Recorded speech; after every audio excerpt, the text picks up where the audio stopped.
Hey everyone, and welcome to another Sasquatch Theory episode. On this video, I will be running the Autel Alpha drone during the daytime to see what's around in the area. It's been pretty difficult with the drone because of all the leaves on the trees. So these things are mainly in the woods. That's not to say that they won't go out into cattle farms or people's yards, but the chances of that are way slimmer than catching them out in the forest. I have been doing excellent, in case you guys are wondering. Probably not. My life is going very well, and I've just been excited to be alive. There's so many things going on with the channel and in the Bigfoot world. I've had a lot of good reports recently, and I have a lot to get out there. So it's been taking me a long time. I mean, sometimes there's reports that I release that I did a year ago. So I hope you guys are mindful of that. Sometimes you'll hear somebody mention like Christmas, Thanksgiving, or 4th of July, and it's probably like the end of summer. So you're probably wondering, why the heck did they say Christmas time? Have a good Christmas. That's why. Because a lot of times I just log down the reports and I get to it later. A lot of people have sent their story in through email, and for a while there I was reading off emails. It just became a lot more difficult to keep up with all of that, because sometimes people send stories that are like, I don't know, like it's pretty much like a book. Not to say that I'm angry about it, but it's just too much to read in one video. So I'm gonna have to figure that out. And a lot of times people aren't checking their spelling. So I just started focusing on phone call interviews and in-person interviews and the research videos, because it just got a little bit ridiculous trying to keep up with all the emails. And yeah, a lot of the stories that people have sent me, those are people that I call or interview, but not everyone. There's a lot of stories that you guys have just never heard. They've been logged down on my drives. So one story that I can't get out of my head was a lady that said when she was a young girl, she went camping at a church camp, and something huge was in the woods, some sort of cryptid creature. She believes it was a dog man, and I think they've been having issues there at that camp. Well, later on after that, they took everyone inside. They weren't allowed to camp out in the open, and they had everyone inside the lodge. And she said she clearly remembers people that look like Navy SEALs or Green Berets that came into the area, and she claims that they were hunting a dog man. That was in Michigan. And yeah, I really want to get to that story. But as far as the Missouri encounters, there's been a lot of reports off air, people that didn't go on the show or definitely didn't go on video, but there's been a lot of stories around the Fort Leonard Wood area, St. Clair, Missouri, and off the Merrimack River and the current river conservation area, so keep that in mind. Also, there's a lot of reports down in southeast Missouri as well, so pretty much the entire Ozarks has had a lot of reports. But what's really surprised me are the stories from up north, like around Kansas City. It doesn't sound believable. There's a lot of farmland out there, but still there's a lot of woods. There's a lot of timber up there, and not as much development as one would think. Even though there is a lot of farms, there's a lot of space in between.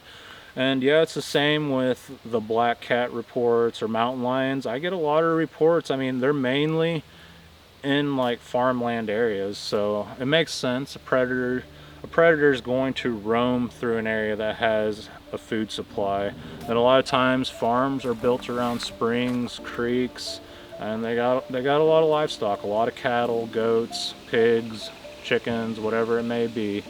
And yeah, it doesn't sound likely, but when you get inside the mind of a predator, it does make sense. Another thing is there's been a lot of black bear attacks in Missouri lately, which is pretty alarming.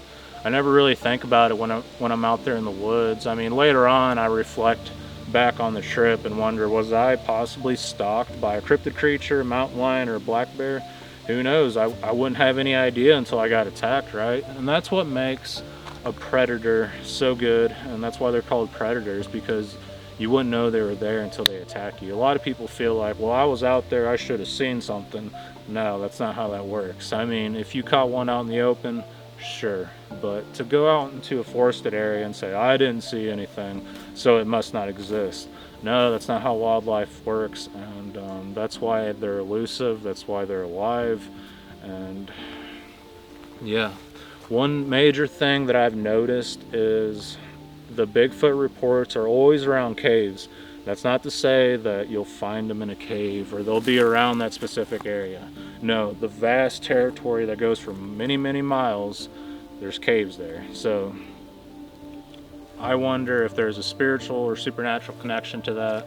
But also with caves, you have springs, aquifers, and maybe these things are subterranean. It's a possibility. I often wonder that myself. There's a lot of spiritual stories regarding spiritual beings, cryptid creatures, and strange folklore stories that are tailored around springs and caves for some reason. I mean, even like people that have claimed to run into angels in the past, it was by a cave or in a cave. So it makes sense why this supernatural activity is happening around caves. And yeah, there's a cave system called Onondaga. It's pretty close to me, but they got a cave there that you can do tours in. And recently they discovered a whole new cave, a whole new section, and they said it's huge. So that was pretty interesting. And there's been a lot of cryptid reports around that area. I'm not going to say exactly where, but that region of Missouri.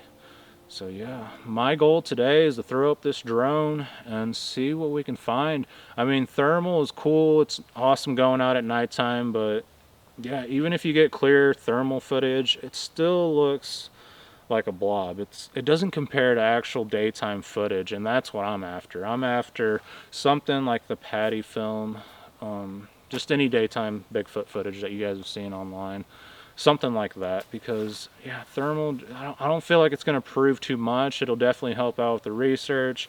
Obviously people that believe in Bigfoot will think it's awesome, and it'll bring skeptics into the cryptid subject. But in the end, at the end of the day, it's just going to be another hot spot. Maybe it was a man out there in the woods at 2 in the morning walking through the timber.